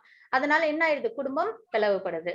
அப்புறம் கிம் அக்கூர்வத, இதுல வந்து என்ன நடக்குது, அங்க ஒருவேளை பாண்டவர்கள், ஏன்னா தர்மக்ஷேத்திரம் அது, அங்க வந்தா எல்லாருக்குமே தர்ம சிந்தனைகள் வரும். பாண்டவர்கள் அங்க இருக்காங்க, ஆல்ரெடி அவங்க தர்மத்தை ஃபாலோ பண்றவங்க. அதனால எனக்கு இந்த போர் வேணாம்னு சொல்லிட்டு என் பிள்ளைங்களுக்கு விட்டு கொடுத்துட்டாங்களா, அந்த மாதிரி ஏதாவது ஒரு எண்ணம் இருக்குமோ அப்படின்னு சொல்லிட்டு அங்க என்ன நடக்குது அப்படின்றத வந்து திருதராஷ்டிரர் ரொம்பவே ஆர்வமா சஞ்சயன் கிட்ட கேக்குறாங்க. அந்த ஸ்வீட்ன்றதுதான் என்னது நல்ல விஷயம், பாண்டவர்கள் விட்டு கொடுத்துடணும், தான் பிள்ளைங்க ஆட்சி பண்ணணும் அப்படின்ற மாதிரி எதிர்பார்க்கறாங்க திருதராஷ்டிரர். அதுதான் இக்னோரன்ட் மோடு. மாதாஜி படிக்கிறீங்களா மாதாஜி? அஷ்யைதாம் பாண்டுபுத்ராணாம் ஆச்சாரிய மஹதீம் சமூம் யூடாம் த்ருபத புத்ரேண தவ சிஷ்யேன தீமதா. தேங்க்யூ மாதாஜி. ஹரே கிருஷ்ணா. என் ஆசிரியரே. இப்ப பாத்தீங்கன்னா துரியோதனோட மனநிலை நம்ம பாக்குறோம். யாரு, துரோணாச்சாரியர்கிட்ட கேக்குறாங்க. இவங்களும் வந்து என்னது, இவங்க கிட்ட அந்த தான் தான் நல்லா இருக்கணும் அப்படின்ற ஒரு எண்ணம், இவங்களுக்கு வந்து பேஷன். அதாவது அவங்க வந்து திருதராஷ்டிரர் வந்து துரோகமும் கலந்திருக்கும். ஏன்னா அவங்க ஒரு அப்பா ஸ்தானத்துல இருந்து ரெண்டு பேரையுமே கரெக்டா அவங்க ஹேண்டில் பண்ணணும். அதுல அவங்க சுயநலமா அவங்களுக்கு மட்டும் யோசிச்சாங்க. இவங்க வந்து சுயநலம் இருக்கு. எப்படி அப்படின்னு பாத்தீங்கன்னா, நான் மட்டும்தான் எல்லாத்தையும் அனுபவிக்கணும் அப்படின்ற மாதிரி, கிங்டம் எல்லாத்தையும் எனக்கு மட்டும் தான் கொடுக்கணும் அப்படின்ற மாதிரி இருக்காங்க. அப்போ துரோணாச்சாரியர் அவங்கதான் வந்து என்னது, இவங்களோட படையை வந்து தலைமை தாங்குறாங்க. அவங்க கிட்ட போய் கேக்குறாங்க, என் ஆசிரியரே, இதோ பாண்டுவின் மகன்களின் பெரிய படையை உங்கள் புத்திசாலித்தனமான சீடரான துருபதாவின் மகனால் திறமையாக ஏற்பாடு செய்யப்பட்டுள்ளது. இந்த ஒரு வார்த்தையிலுமே பாத்தீங்கன்னா துரோணாச்சாரியரை அவங்க வந்து என்ன சொல்றாங்க, நீங்க தப்பு பண்ணிட்டீங்க, நீங்க வந்து அதாவது ஒரு பாஸ்ட் டைம் உண்டு, துருபதனோட பையன் திருஷ்டத்யும்னால் தான் துரோணாச்சாரியரே வந்து இறப்பாங்க. அந்த வரத்தோட தான் அந்த இது வந்து அந்த கான்செப்ட் வரும். அப்போ அப்படி உங்களுக்கே தெரியும் அவராலதான் உங்களுக்கு மரணம்ன்றது, இருந்தும் நீங்க அவங்களுக்கு வந்து உங்களோட போர்க்கலை எல்லாம் சொல்லி கொடுத்துருக்கீங்களே, இப்ப பாருங்க அதுவே நம்மளுக்கு கஷ்டத்துல கொண்டு வந்து முடிஞ்சிருச்சு. இப்ப அவங்களுக்கு நீங்க உங்களோட போர்க்கலை எல்லாம் சொல்லி கொடுத்தனால அவங்க எவ்வளவு அழகா அவங்க ஆர்மியை வந்து அவங்க இது அரேஞ்ச் பண்ணிருக்காங்க. அதனால இது எல்லாத்தையும் நீங்க பாருங்க. அப்புறம் பாண்டவர்கள், ஏற்கனவே பாண்டவர்கள் மேல துரோணாச்சாரியருக்கு ரொம்ப அளவுக்கு அதிகமான அன்பு உண்டு இல்லைங்களா. ஏன்னா தர்ம வழியில நடந்தா எல்லாருக்குமே பிடிக்கும். இப்ப நம்மளும் தர்ம வழியில இருந்தோம்னா எல்லாருக்குமே நம்மளையும் பிடிக்கும் இல்லைங்களா. அப்போ நார்மலா அவங்கள எல்லாருக்குமே பிடிக்கும். அப்ப துரோணாச்சாரியர்கிட்ட சொல்றாங்க, பாண்டு அவங்களாம் உங்களுக்கு ரொம்ப பிடிக்கும். அப்படி இருக்கும்போது அதாவது அது அந்த இடத்துல இன்சிஸ்ட் பண்ணும்போது, அதனால அந்த விருப்பத்தினால நீங்க அவங்க பக்கம் போயிடாம நம்மளோட ஆர்மியை பத்தி யோசிச்சு நமக்கு எது நல்லதோ அந்த மாதிரி போரை வந்து நம்ம பண்ணணும் அப்படின்ற மாதிரி அவங்களுக்கு இன்டைரக்டா விஷயங்களை சொல்லிட்டு இருக்காங்க. ஹரே கிருஷ்ண மாதாஜி. என்னது 1.19 சகோஷோதார்த்தராஷ்டிராணாம் ஹிருதயானி வ்யதாரயத் நபஷ்ச பிருத்திவீம் சைவ துமுலோ வ்யனுதாயன். தேங்க்யூ மாதாஜி. பல்வேறு சங்கொலிகளின் முழக்கம் பேரொலியாக எழுந்து பூமியும் வானமும் நடுங்குமாறு எதிரொலிக்க திருதராஷ்டிரரின் மகன்களுடைய இதயங்கள் சிதறி போயின. அப்போ மனநிலைய பார்த்துட்டோம். இவங்களது திருதராஷ்டிரன் எப்படி இருந்தது, அதுக்கப்புறம் வந்து துரியோதனன் எப்படி இருந்ததுன்னு பார்த்துட்டோம். ஒருத்தவங்களது தாமசிக், ஒருத்தவங்களது ராஜசிக் குணம்னு பார்த்துட்டோம். இப்ப பாத்தீங்க அப்படின்னா இப்ப போர் ஸ்டார்ட் பண்றாங்க. ஸ்டார்ட் பண்ணும்போது அந்த சங்கொலி ஒரு நல்ல விஷயம் செய்யும் போதோ இல்லைன்னா வந்து கோயில் எல்லாம் பாத்தீங்கன்னா சங்கொலி நாதம் ஏற்படுத்துவாங்க இல்லைங்களா? அது மாதிரி போர் செய்யறதுக்கு முன்னாடியும் இந்த மாதிரி சங்கொலி செய்யறாங்க. அது கேட்ட உடனே திருதராஷ்டிரனோட மகன்களோட இதயங்கள் எப்படி இருக்கான், சிதறி போகுது. பயம், ஆல்ரெடி அவங்களுக்கு பயம். ஏன்னா அவங்க எல்லாம் தர்ம வழியில இருக்காங்க, பகவான் அவங்க கூட இருக்காங்க. அப்படின்னும் போதே அவங்களுக்கு என்னது, கொஞ்சம் மனசுல பயம் இருக்கும் இல்லைங்களா? அந்த நேரத்துல இந்த சங்கொலியும் கேட்ட உடனே அவங்களுக்கு என்ன ஆயிடுது, ரொம்பவே அவங்களுக்கு பயம் வந்து அவங்கள சூழ்ந்துருது. சரிங்களா? அதுக்கப்புறம் பாத்தீங்கன்னா பாண்டவர்கள் தான் கண்டிப்பா வின் பண்ணுவாங்க அப்படின்றது போர் செய்யறதுக்கு முன்னாடியே ஈஸியா புரிஞ்சுக்க முடியும். எப்படின்னு பாத்தீங்கன்னா 9 விஷயங்கள் அவங்க கிட்ட இருந்தது. என்னென்ன விஷயங்கள் அப்படின்னு பாத்தீங்கன்னா, தர்மக்ஷேத்ரா ஒண்ணு, தர்ம பூமியில அவங்க போர் பண்றாங்க. அங்க அதர்மம் கண்டிப்பா வின் பண்ணாது. அப்ப அது ஒரு விஷயம் அவங்களுக்கு. யாருக்கு, பாண்டவர்களுக்கு சாதகமான விஷயங்கள் 9 இருக்கு. அதுல என்னென்னு பாத்தீங்கன்னா, ஒண்ணு தர்மக்ஷேத்ரா, குருக்ஷேத்ரா. அங்க வந்து தர்மம் மட்டும்தான் தழைச்சி இருக்கும். அப்போ தர்ம வழியில யாரு இருக்கா, பாண்டவர்கள் இருக்காங்க. அதுக்கப்புறம் பாண்டவர்கள் கூட யாரு இருக்காங்க, பகவான் இருக்காங்க. பகவான் இருக்கும்போது யாராலையும் என்ன பண்ண முடியாது, அழிக்க முடியாது. பகவான் கண்டிப்பா தர்மம் பக்கம் தான் இருப்பாங்க. அப்போ ஒண்ணு தர்மக்ஷேத்ரா, அந்த இடமே வந்து ஒரு மிக முக்கியமான ஒரு விஷயம் அவங்களுக்கு வெற்றிக்கு. அதுக்கப்புறம் தெய்வீக தேர், அந்த தேர் வந்து அக்னி பகவான் வந்து அர்ஜுனருக்கு கொடுத்த கிஃப்ட். சரிங்களா? அது 8 பக்கமும் வந்துட்டு 8 திசையும் இருந்து இப்படி திரும்பணும் அப்படின்னு நினைச்சா உடனே திரும்பமா. அந்த அளவுக்கு அந்த தேர்ல வந்து நிறைய வந்து டிவைன் நேச்சர் இருந்தது, பவர் இருந்தது. அதுக்கப்புறம் சங்கநாதம், பகவானோட சங்கு, அது என்னது, புனிதமானது. அது வந்து முழங்கினதுக்கு அப்புறம் அந்த இடத்துல கண்டிப்பா அது யாரு பக்கம் இருக்கோ அவங்களுக்கு தான் விக்டரி இல்லைங்களா? அது ஒண்ணு. அதுக்கப்புறம் காண்டீவம், காண்டீவம்ன்றது பாசுபதாஸ்திரம் அப்படின்றதெல்லாம் அர்ஜுனன் வந்து அந்த 13 வருடங்கள் அவங்க வந்து அந்த இதுக்கு பண்ணாங்க இல்லைங்களா, வனவாசம். அப்ப பாத்தீங்கன்னா நிறைய தவங்கள் செஞ்சு நிறைய கிஃப்ட் வாங்கி வச்சுக்கிட்டாங்க எல்லாத்தையும், ப்ரிப்பரேஷன் போர்ல வின் பண்றதுக்கு. அப்ப பாத்தீங்கன்னா பாசுபதாஸ்திரம் இதை வந்து சிவபெருமான் நோக்கி தவம் இருந்து வாங்கி வச்சுட்டாங்க. அந்த மாதிரி நிறைய விஷயங்கள், அது சிவபெருமானோட அனுகிரகமும் அங்க இருந்திருக்கு. அதுக்கப்புறம் பாக்கியலட்சுமி, மகாலட்சுமி எங்க இருக்காங்களோ அங்க கண்டிப்பா நல்ல நல்ல விஷயங்கள் தான். காட் ஆஃப் ஃபார்ச்சூன், அவங்க எல்லாமே மங்களகரமான விஷயங்களா தான் நடக்கும். இன்னொன்னு ரிஷிகேஷா, பகவானோட பேர் வந்து ரிஷிகேஷா, அதாவது சென்ஸ் ஆர்கன்ஸ் எல்லாம் வந்து கண்ட்ரோல் பண்றவங்க அப்படின்றது அதுக்கோட அர்த்தம். பகவான் அவங்க கூட இருக்கிறாங்க. இன்னொன்னு பாத்தீங்க அப்படின்னா கபித் வஜா, இதுல இல்ல, ஆக்சுவலா அந்த பாயிண்ட் நானும் சொல்றேன். கபித் வஜா அப்படின்றது என்ன அப்படின்னு பாத்தீங்கன்னா, அனுமனோட சிம்பிள் வச்ச கொடி. அது ரொம்பவே அவசியம். ஏன்னா ஹனுமன் எங்க இருக்காங்களோ அந்த இடத்துல வெற்றி மட்டும்தான் இல்லைங்களா? ஏன்னா பகவானோட ராமர் அவதாரத்துல ஹனுமன் வந்து ராமருக்காக போராடினாங்க. அப்பயும் அதர்மத்தை எதிர்த்து ராவணனை எதிர்த்து ராமர் கூட யார் இருந்து போராடினாங்க, இவங்க ஹனுமன் பண்ணாங்க இல்லைங்களா? அதுல வெற்றி கிடைச்சது. அதே மாதிரிதான் இப்போ அதர்மத்தை எதிர்த்து பகவானோட யார் நின்னு போர் பண்றாங்க, அர்ஜுனன். அப்ப போர் பண்ணலாம், ஆனா யாருக்காக போர் பண்ணணும், பகவானுக்காக, தர்மத்துக்காக போர் பண்ணலாமே தவிர நம்மளோட தனிப்பட்ட விஷயத்துக்காக நம்ம என்ன பண்ணக்கூடாது, யாருக்கிட்டையும் நம்ம விரோதம் பாராட்டிக்க கூடாது. அப்ப பகவான் நம்மளோட எல்லா சென்ஸ் ஆர்கன்ஸ் எல்லாமே பகவானுக்காக செயல்படும் போது அது புனிதமானதா இருக்கும். ஏன்னா பகவான் தர்ம வழியில இருப்பாங்க, அந்த வழியில நம்மளும் நம்மளோட வாழ்க்கைய வாழணும். அப்போ அர்ஜுனனோட குருன்னு சொல்லலாம் இந்த இடத்துல. ஏன்னா ராமர் அவதாரத்துல ராமருக்காக ஹனுமன் கோபப்பட்டு சண்டை போட்டாங்க இலங்கையை எதிர்த்து. அதே மாதிரி இப்ப கிருஷ்ணருக்காக அர்ஜுனன் என்ன பண்றாங்க, போர் புரியுறாங்க. சரிங்களா? அதர்மத்தை எதிர்த்து. அது ஒரு விஷயம். அதுதான் என்னது, கபித் வஜா அப்படின்றது ஹனுமானோட சிம்பிள் உள்ள கொடி. அதுக்கப்புறம் தெக்த ஜீவிதா. தெக்த ஜீவிதா அப்படின்றது என்ன அப்படின்னு பாத்தீங்கன்னா, போர் பண்றதுக்கு முன்னாடியே துரியோதனன் சொல்லிடுவாரு. என்ன சொல்லுவாங்க அப்படின்னு பாத்தீங்கன்னா, எனக்காக உயிரையும் கொடுக்கறதுக்கு இங்க என்னோட ரிலேட்டிவ்ஸ் நண்பர்கள்லாம் இருக்காங்க அப்படின்னு வந்து சொல்லிடுவாரு. அப்போ ஒரு பாசிட்டிவ் ஆட்டிடியூடோட இருந்தா இருக்கும், நாங்க இந்த போரை வின் பண்ணுவோம் என்னோட ஃப்ரெண்ட்ஸும் எல்லாரும் சேர்ந்து அப்படின்னு சொல்லி. ஆனா அவங்க என்ன சொல்லிட்டாங்க, அவங்க மனசுல ஏற்கனவே தோணிடுச்சு, என்னுடைய என்னோட டீம்ல எல்லாரும் வந்து என்னது உயிரை கொடுத்து போராடுவோம் அப்படின்ற மாதிரி. அப்போ அந்த பயம் விரோதியோட பயமே யாருக்கு சாதகம்? தர்மத்துக்கு. அதர்மத்தோட பயமே தர்மத்துக்கு சாதகம். அதனால தக்த ஜீவிதா. அதுக்கப்புறம் மோக்ஷதா ஏகாதேசி. மோக்ஷதா ஏகாதேசி அன்னைக்குதான் பகவத்கீதை பகவானால சொல்லப்பட்டது. அன்னைக்குதான் போரும் ஸ்டார்ட் ஆச்சு. அந்த ஏகாதசியில செய்யற எந்த ஒரு விஷயமும் நன்மையை கொடுக்கும், வளர்ச்சி அடையும். அப்ப இந்த 9 விஷயங்களும் பாண்டவர்கள் கிட்ட இருந்ததுனால அவங்களுக்கு போர் பண்ணதுக்கு அப்புறம் தான் அவங்க வந்து வின் பண்ணுவாங்க அப்படின்ற விஷயமே கிடையாது. போர் பண்றதுக்கு முன்னாடியே அந்த வின் பண்றதுக்கான இத்தனை 9 விஷயங்களும் அவங்க கிட்ட இருந்தது.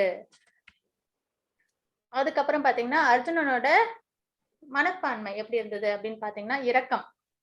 ஒண்ணு வந்து ரொம்ப கம்பேஷனேட்டா இருந்தாங்க. தனக்கு ஏதோ நேர்ந்துடுமோ அப்படின்ற அந்த இது இல்ல, பயம் இல்ல. தன்னை சுத்தி உள்ளவங்களுக்கு எல்லாம் இவ்வளவு பாதிப்பு ஏற்படுது, போர் வந்ததுன்னா என்ன ஆகும்? எல்லாருக்குமே இழப்பு இல்லைங்களா? அப்ப அதை பத்தி அவங்க இரக்க குணத்தோட இருக்காங்க. அது ஒண்ணு. அதுக்கப்புறம் இன்பமின்மை. போர் பண்றதுனால என்ன என்ஜாய்மெண்ட் இருக்க போகுது? உயிரிழப்பு தானே ஏற்பட போகுது. அப்ப நான் ஏன் போர் பண்ணணும் அப்படின்ற கொஸ்டின் கேக்குறாங்க. அதுக்கப்புறம் பாபச் செயல். போர் செய்யறதுனால நிறைய உயிர்கள்லாம் இழக்கும். அதுல வந்து பாபமும் வந்து சேரும் நமக்கு. கஷ்டம் மட்டும் இல்ல, பாபம் வந்துடும். அந்த பாபத்தை நான் எங்க போய் தொலைக்கிறது அப்படின்ற மாதிரி அதுக்காகவும் அவங்க பயப்படுவாங்க. போர் பண்ண மாட்டேன்னு சொல்லுவாங்க. அதுக்கப்புறம் குடும்ப பாரம்பரியம் கெட்டுடுமே. ஏன்னா இப்ப போர்ல யாரெல்லாம் இருப்பாங்க, ஒரு ஃபேமிலில இருந்தும் அவங்க ஒரு ஃபேமிலில இருந்து அவங்களோட அப்பாவோ இல்லைன்னா அண்ணன் கூட பிறந்தவங்களோ இல்லைன்னா பிள்ளைங்களோ வந்து அங்க போர் பண்ணுவாங்க. இப்ப அவங்களுக்கு ஏதாவது ஆயிப்போச்சு போர்ல அப்படின்னா அவங்க குடும்பத்தோட பாரம்பரியம் கெட்டு போயிடும் இல்லைங்களா? அப்ப அதை நினைச்சும் பகவான் இது அர்ஜுனன் வந்து கவலைப்படுறாங்க. அப்புறம் இருமனம். செய்யலாமா வேணாமா, போர் பண்ணணுமா வேணாமா, இது வந்து நம்ம இவ்வளவு தூரம் நம்ம மெனக்கெட்டு எல்லாம் பண்ணிட்டோமே, ஆனா இது சரியா தப்பா அப்படின்றதுல அவங்களுக்கு இன்டெசிஷன், அவங்களுக்கு சரியான ஒரு முடிவு அவங்களால எடுக்க முடியல. இதெல்லாம் வந்து காரணங்கள். நீங்கள் எதை தொடர்பு படுத்தலாம்? இரக்கம், இன்பமின்மை, பாபச் செயல், குடும்ப பாரம்பரியம், இருமனம். அதாவது இந்த காரணங்கள்னால அர்ஜுனன் என்ன பண்ணிட்டாங்க? போர் பண்ண மாட்டேன் அப்படின்னு சொல்லி சொல்றாங்க. இதுல இன்னொரு விஷயமும் சொல்லணும் நானு. அதாவது என்னன்னா, இந்த மாதிரிலாம் சொல்லும்போது பகவான் வந்து அர்ஜுனனுக்கு வந்து நிறைய விஷயங்கள் சொல்லி நீ வந்து போர் பண்ணலாம் அப்படின்னு சொல்லி சொல்லுவாங்க. அதுல பாத்தீங்கன்னா ஒரு 6 விஷயங்களை செய்யறவங்களை வந்து அக்ரஸர்ஸ் அப்படின்னு சொல்லுவாங்க வேதத்துல. ஒரு 6 தப்புக்கள் இருக்கு. அந்த 6 தப்பையும் பண்றவங்க கண்டிப்பா மரண தண்டனை அவங்க அனுபவிக்கலாம். அவங்கள வந்து எந்த கொஸ்டினும் பண்ணாம அவங்கள வந்து மரண தண்டனையை கொடுக்கலாம் அப்படின்ற மாதிரி சொல்லியிருக்காங்க. என்னென்ன விஷயங்கள் பாத்தீங்கன்னா, ஒருத்தவங்களுக்கு பாய்சன் கொடுக்கறது, அதை வந்து செஞ்சிருக்காங்க. யாரு? கௌரவர்கள். பீமனுக்கு சின்ன பிள்ளையா இருக்கும்போது பாய்சன் கொடுத்திருக்காங்க இல்லைங்களா? அது. இன்னொன்னு வந்து பாத்தீங்க அப்படின்னா எரிக்கிறது. ஒருத்தவங்க வீட்டையோ அவங்க வாழற இடத்தையோ எரிக்கிறது அப்படின்னு பார்க்கும்போதும் அவங்க என்ன பண்ணாங்க? வாரணாவதம் அந்த இதுல வந்துட்டு அவங்க இருந்த மாளிகை வந்து அவங்க எரிச்சாங்க இல்லைங்களா? அப்போ அந்த ஒரு விஷயமும் துரியோதனன் சைட்ல பண்ணிருக்காங்க. இன்னொன்னு பாத்தீங்கன்னா டெட்லி வெப்பன்ஸ் வச்சு அவங்கள அட்டாக் பண்றது. அது நிறைய தடவை அவங்க கிட்ட நடந்திருக்கு. அதுக்கப்புறம் அவங்களோட ஆப்புலன்சஸ் வெல்த் எல்லாத்தையும் எடுத்துக்கிறது. இந்த இது கேம்பிளிங் பண்ணாங்க இல்லைங்களா?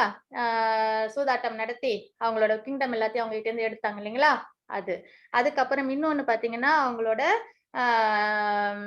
உடைமையை வந்து எடுத்துக்கிறது. ஒண்ணு வந்து சொத்து, இன்னொன்னு வந்து அவங்களோட லேண்ட் பறிமுதல் பண்றது. லேண்ட்னா அவங்க ஏற்கனவே அவங்க என்னது அஸ்தாபுரத்தை அவங்க தான் ஆட்சி பண்ணணும். ஆனா அதையும் வந்து தரமாட்டேன்னு எடுத்துக்கிறாங்க இல்லைங்களா? அது ஒரு விஷயம். இன்னொன்னு பாத்தீங்கன்னா இன்னொருத்தவங்களோட ஒய்ஃப வந்து அபியூஸ் பண்றது.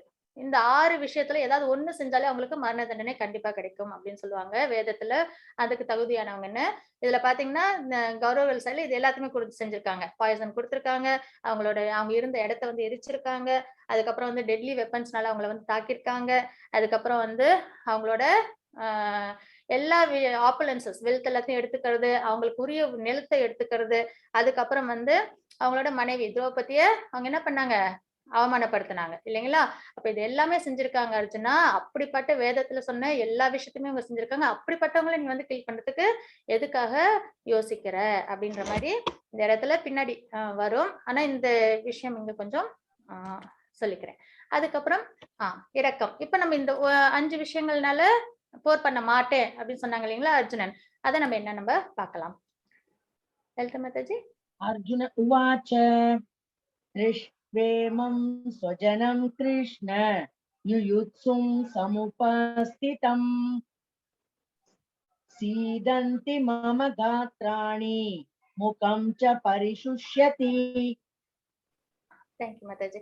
அர்ஜுனன் கூறினான், எனது அன்பு கிருஷ்ணரே, போரிடும் உணர்வுடன் என் முன் கூடியுள்ள எனது நண்பர்களையும் உறவினர்களையும் கண்டு என் உடல் அங்கங்கள் நடுங்கி வாய் உலர்வதை உணர்கின்றேன்.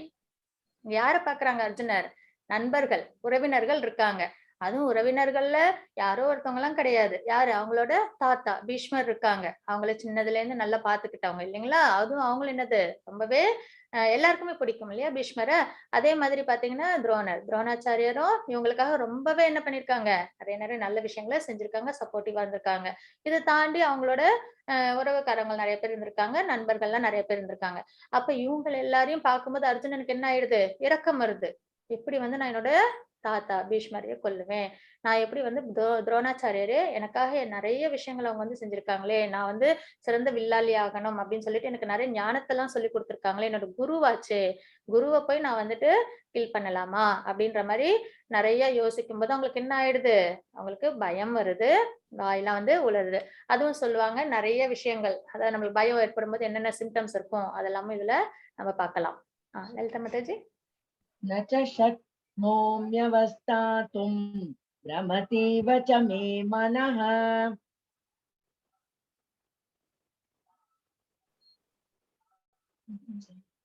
மாதாஜி. ந ச ஸ்ரேயோனுபஷ்யாமி ஹத்வா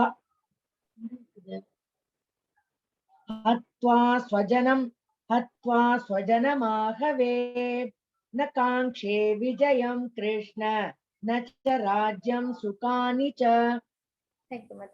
சொந்த உறவினரை இப்போரில் கொல்வதால் என்ன நன்மை வரும் என்பதை என்னால் காண முடியவில்லை. எனது அன்பு கிருஷ்ணரே, இதில் பெறக்கூடிய வெற்றியோ ராஜ்யத்தையோ இன்பத்தையோ நான் விரும்பவில்லை. அர்ஜுனன் என்ன பண்றாங்க? மோட் ஆஃப் குட்னஸ் இல்லைங்களா? இதுல நான் வின் பண்ணி இவங்களை எல்லாம் நான் கில் பண்ணதுக்கு அப்புறம் நான் இந்த ராஜ்யத்தை வச்சுட்டு என்ன பண்ண போறேன்? அந்த வெற்றினால எனக்கு என்ன நன்மை நடக்க போகுது? ஏன்னா குரு துரோணர் வந்து அவங்களுக்காக எல்லாமே செஞ்சு கொடுத்தாங்க. பீஷ்மரும் துரோணரும் இல்லாத பட்சத்துல அதுக்கப்புறம் இந்த கிங்டம் எல்லாம் கிடைச்சு, ஏன்னா நம்ம வீட்டுல இருக்கோம்னா எல்லாரும் சேர்ந்து இருக்கும்போது தான் நம்மளுக்கு சந்தோஷமா இருக்கும். தனியா நம்ம மட்டும் இருந்தா நம்மளுக்கு ஒரு சந்தோஷம் இருக்காது இல்லைங்களா? அதே மாதிரி நான் இந்த போர்ல வின் பண்ணதுக்கு அப்புறம் நான் யாரு கூட எல்லாம் இருந்தா நான் சந்தோஷமா இருக்கணும், அவங்க எல்லாமே இல்லாதப்போ எனக்கு இந்த வெற்றிலயோ இந்த ராஜ்யத்துல என்ன இன்பம் கிடைக்க போகுது? இதுதான் அர்ஜுனனோட மனநிலை, குட்னஸ். இந்த மாதிரி அதாவது ஒரே சுச்சுவேஷன் தான். அவங்க சுயநலமா யோசிக்கிறாங்க, செல்பிஷ்னஸ், அப்புறம் வந்து இக்னோரன்மெண்ட் ரஜகுணத்துல இருக்காங்க. ஆனா அர்ஜுனன் எப்படி இருக்காங்க? அந்த மாதிரி யோசிக்கல, வேற விதமா இரக்க குணத்தோட இருக்காங்க இல்லைங்களா? அப்போ ஒரு இடத்துலயும் நம்மளும் இந்த மாதிரி தான் யோசிக்கணும். அப்ப பாத்தீங்கன்னா இதுல வந்து சொல்றாங்க, எனக்கு ராஜ்யத்தினால என்ன இன்பம் கிடைக்க போகுது, எனக்கு இதுல வந்து இவங்க எல்லாமே இல்லாதப்போ நான் இதை வச்சு என்ன பண்ண போறேன் அப்படின்றத இந்த ஸ்லோகத்துல சொல்றாங்க. இதுக்கான அர்த்தங்கள்லாம் நாளைக்கு, அதாவது இதுக்கான ஆன்சர்ஸ் வந்து பகவான் என்ன சொல்றாங்க, அர்ஜுனன் இந்த மாதிரி கேக்குறாங்க, கவலையில கேக்குறாங்க, இதுக்கு பகவான் அவங்களுக்கு பதில் சொல்லுவாங்க. அதெல்லாம் நாளைக்கு செகண்ட் சாப்டர்ல நம்ம பார்ப்போம். சரிங்களா? மாதாஜி. 36 பாபம் பாபமேவாஷயேதஸ்மாத் ஹத்தை தானாததாயினஹ தஸ்மான் நார்ஹா வயம் ஹந்தும் தார்தராஷ்டிரான் ஸ்வபாந்தவான் ஸ்வஜனம் ஹி கதம் ஹத்வா சுகினः ஷ்யாம மாதவ. தேங்க்யூ மாதாஜி. இத்தகைய அக்கிரமக்காரர்களை கொல்வதால், இப்ப பார்த்தோம் இல்லைங்களா, அக்ரஸர்ஸ் 6 விதமான பாபங்கள் இருக்கு. அந்த 6 விதமான பாபங்கள்ல ஒண்ணு செஞ்சாலே அவங்களை என்ன பண்ணலாம்? கொல்லலாம். ஆனா இது 6யுமே கௌரவர்கள் பண்ணிருக்காங்க இல்லைங்களா? அப்ப இத்தகைய அக்கிரக்காரர்களை கொல்வதால் நமக்கு பாபமே வந்து சேரும். ஆனா இது வந்து என்னது?